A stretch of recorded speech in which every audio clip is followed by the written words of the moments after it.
Uttar Pradesh Chief Minister Yogi Adityanath on Thursday inaugurated the Health City Extension Hospital in Lucknow. Let's have a look on this news.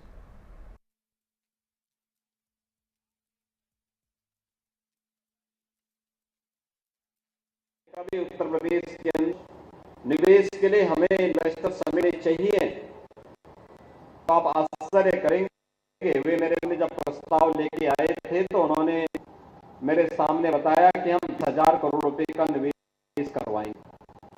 मैंने कहा इतनी बड़ी आबादी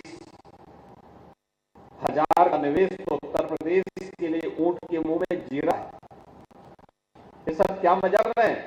उन्होंने कहा साहब हम लोग सार्वजनिक जीवन में लंबे समय, औद्योगिक विकास आयुक्त का मतलब चीफ सेक्रेटरी के बाद जो सबसे प्रशासनिक अधिकारी होता है वो दिया जाए, और प्रदेश सरकार का कोई वरिष्ठ मंत्री जो औद्योगिक विकास मंत्री वह इस प्रकार की बातचीत, मैं बहुत चक्का कभी कैसी बात आप कर रहे हैं, का नहीं माहौल है, कोई नहीं आएगा।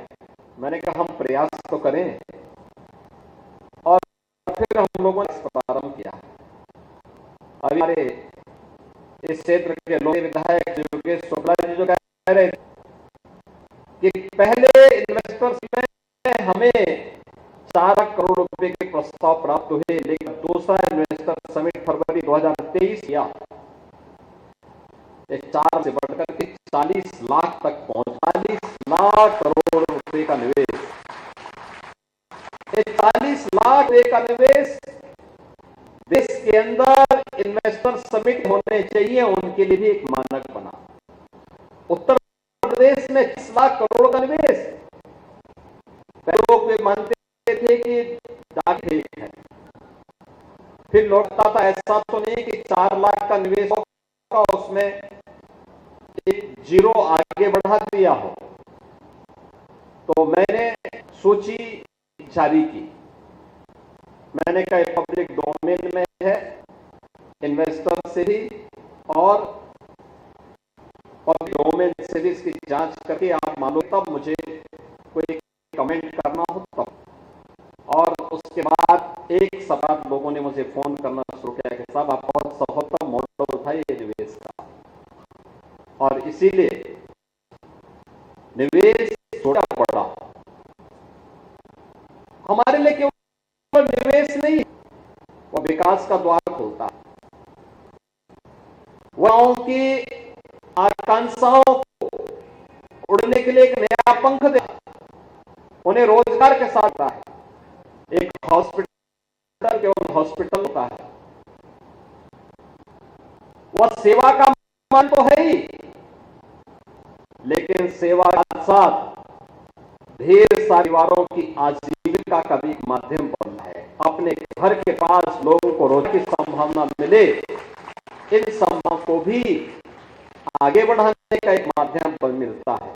और इसलिए के अवसर पर डॉक्टर संदीप कपूर की पूरी टीम को इस वाले बधाई दूंगा कि इन्वेस्टर समिट में जो उन्होंने एमओ दिया था 300 का सुपर स्पेशलिस्ट हॉस्पिटल, वह आज उन्होंने बनाकर क्या किया, और आज मुझे इसके लोकार्पण के लिए आपके बीच में आने का अवसर प्राप्त हुआ है।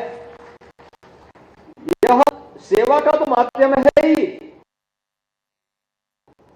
लेकिन तमाम लोगों के लिए, नर्सिंग में बेटियों के लिए, पैरामेडिक्स के लिए, डॉक्टर्स के लिए एक प्लेटफॉर्म भी है अपने कैरियर को आगे बढ़ाने के लिए।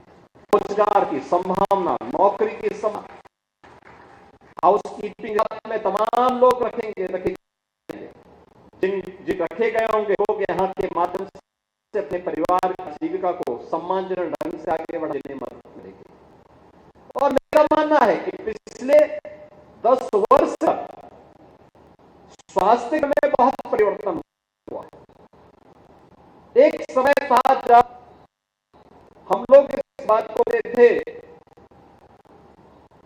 कि स्वास्थ्य के आवश्यक होगा कि स्वास्थ्य की सेवा होनी चाहिए,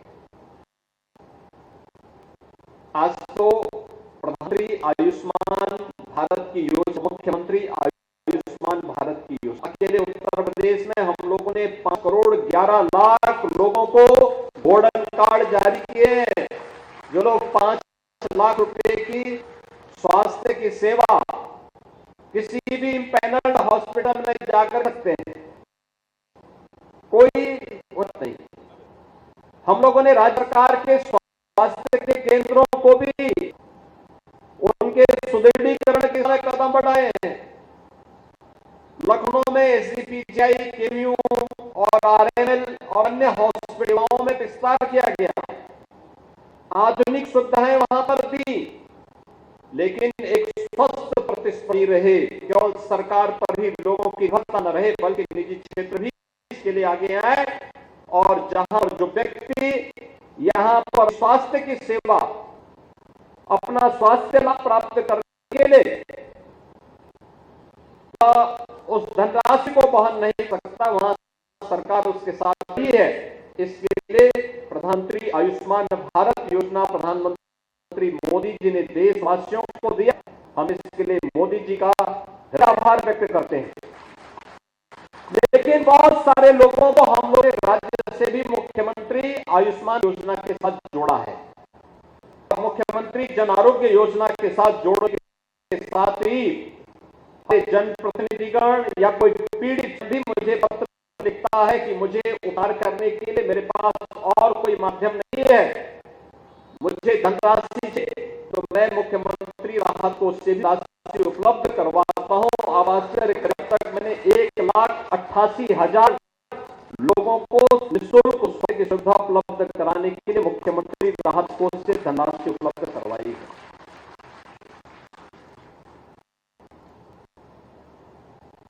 यह सुविधा आज इस रूप में प्राप्त हो रही है। मुझे लगता है कि हर कोई निश्चिंता होती है, मैं भी उपचार का लाभ प्राप्त कर सकता हूं और उस उपचार का लाभ प्राप्त करने के सरकार की इन सुविधाओं को जोड़ने के लिए जब डॉक्टर्स की एक टीम इस दिशा में कार्य करती है तो उसके भी उसी प्रकार से सार्थक दिखाई देते हैं।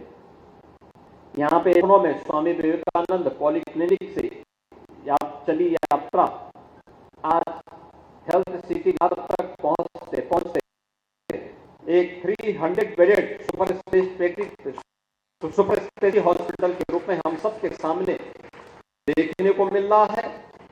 और मानना है कि हमें लखनऊ जैसी सिटी, केवल लखनऊ वासियों के लिए नहीं, ये प्रदेश सबसे बड़ी सिटी है, लेकिन प्रदेश की सबसे बड़ी सिटी होने के साथ साथ प्रदेश की राजधानी भी है। प्रदेश की राजधानी में आज मेट्रो की, पब्लिक ट्रांसपोर्ट की बेहतरीन सुविधा यहाँ के लखनऊ वासियों को प्राप्त हो रही है। हमें पब्लिक यहाँ पे जनता की के लिए यहाँ पे बेहतरीन सुविधा प्राप्त हो। एक ग्रीन कॉरिडोर हम लोग गोमती नदी के पैरेलल तय कर रहे हैं, जिससे जाम की समस्या का समाधान हो और किसान पर सही के साथ साथ एक रिंग रोड के रूप में लखनऊ के बाहर उपलब्ध कर जा रहा है। प्रदेश भर से लोग अपनी स्वास्थ्य की आवश्यकताओं की पूर्ति के लिए लखनऊ आते हैं। उन सब की भी आकांक्षा होती है कुछ हॉस्पिटल हो, हो, लोगों को साथ चाहिए और उसके डॉक्टर्स की टीम स्वयं इसको आगे आने का काम कर रही है, तो उसके उसी रूप में देखने को मिलेंगे, क्योंकि उनके पास एक प्रैक्टिकल नॉलेज होता है, व्यवहारिक जानकारी उनके पास होती है और व्यवहारिक जानकारी के माध्यम से वे तय कर सकते हैं कि हाँ, हम इसके माध्यम से लोगों को ये सुविधा यहाँ पर प्रदान कर रहे हैं। और मुझे लगता है कि यह जो प्रयास प्रारंभ किया है हेल्थ सिटी विस्तार के रूप में, यह हॉस्पिटल यहाँ पर तमाम प्रकार की सुविधाएं देगा। मैं डॉक्टर कपूर और उनकी टीम को इस बात कहूंगा कि वे जरूर आयुष्मान भारत के लिए भी स्पेस रखें। गवर्नमेंट 100 बेडेड किसी भी हॉस्पिटल को जो सरकार की व्यवस्था के तहत कार्य करना, आयुष्मान भारत के साथ पैनल भी करती है और जोड़ेंगे तो कोई भी पेशेंट आएगा उसको 5 लाख रुपए तक की निःशुल्क स्वास्थ्य की सुविधा के लिए सरकार उस धनराशि वहन करती है और यह 1 वर्ष के लिए, फिर उसके बाद अगले वर्ष फिर उसको हम 5 लाख सुविधा उपलब्ध करवा देते हैं और इसमें भी होने जाता है। साथ साथ अगर भी पेशेंट के पास सुविधा नहीं है, गरीब, तो मुख्यमंत्री राहत कोष से भी राशि उपलब्ध करवाते हैं, क्योंकि हर व्यक्ति को स्वास्थ्य की सुविधा प्राप्त करने का अधिकार है। उसकी पारिवारिक स्थिति, उसके अपने बच्चे हैं, बहुत सारी उसकी आवश्यकताएं होती है, सरकार उसमें सहयोग करेगी। तो आज ये स्वस्थ प्रतिस्पर्धा निजी क्षेत्र को भी और सरकारी क्षेत्र में चलने वाले संस्थान मिलकर के कार्य करेंगे। हम न केवल उत्तर प्रदेश बल्कि अगल बगल के राज्यों की आवश्यकताओं की, स्वास्थ्य क्षेत्र की उनकी आवश्यकताओं की पूर्ति में हमें सफलता प्राप्त होगी। आज के इस अवसर पर health city visit doctor Sandeep Kapoor और पूरी टीम को मैं एक बार फिर से हृदय से बधाई देता हूं। इस कार्य उनका अभिनंदन करता हूं कि उन्होंने प्रकार से जो एमओयू किया था, अब जो लोग एमओयू पर संदेह करते हैं वे हेल्थ सिटी विस्तार को देखें, कितना शानदार हॉस्पिटल बना हुआ। ऐसे ही अनेक अपना इन्वेस्टमेंट करके आज उसमें प्रोडक्शन प्रारंभ कर चुके हैं अलग सेक्टर में। विश्वविद्यालय निजी क्षेत्र में बने हैं। देखो, जिसको काम नहीं करना होगा उसको कहेंगे सर प्राइवेट को क्यों आमंत्रित कर रहे हैं। आज प्राइवेट और सरकार का महत्व नहीं है। आप सरकार की उस व्यवस्था से जो 2017 थे, जहां न डॉक्टर थे, न पैरामेडिकल थे, न नर्सिंग स्टाफ था, न वहां कोई बुनियादी सुविधाएं लोगों को मिली, आज जहां उसको अच्छा किया गया है, वह साथ निजी क्षेत्र के लिए भी आयुष्मान और मुख्यमंत्री जन आरोग्य योजना जैसी योजनाओं के माध्यम से ढेर सारी सुविधाएं उपलब्ध का कार्य हुआ है और मुझे लगता है इनका लाभ भी लेने की आवश्यकता है, इनके माध्यम से लोगों को जोड़ने की आवश्यकता है और मुझे लगता है कि यह इन्वेस्टर समिति एक प्रतिफल यहां सिटी विस्तार के रूप में हमें गोमती नगर विस्तार में देखने को मिला है। मैं इसके लिए डॉक्टर संदीप कपूर और उनकी पूरी टीम को हृदय से बधाई देता हूं, उनका अभिनंदन करता हूं। हॉस्पिटल का उद्घाटन हुआ और मुझे लगता है उद्घाटन की पूर्णाहुति में साथ भी हो रही है, तो इससे अच्छा इसका मतलब हृदय से उन्होंने कार्य किया है, अच्छे हृदय से उन्होंने किया है और उसका फल निवासियों को प्राप्त होगा, नागरिकों को प्राप्त होगा और सरकार पूर्ण सहयोग इस पूरे कार्य के लिए उन्हें प्रदान करेगी। आप सबके प्रति इस अवसर पर मैं अपनी शुभकामनाएं देता हूं। जय हिंद। बहुत बहुत धन्यवाद माननीय मुख्यमंत्री वरुण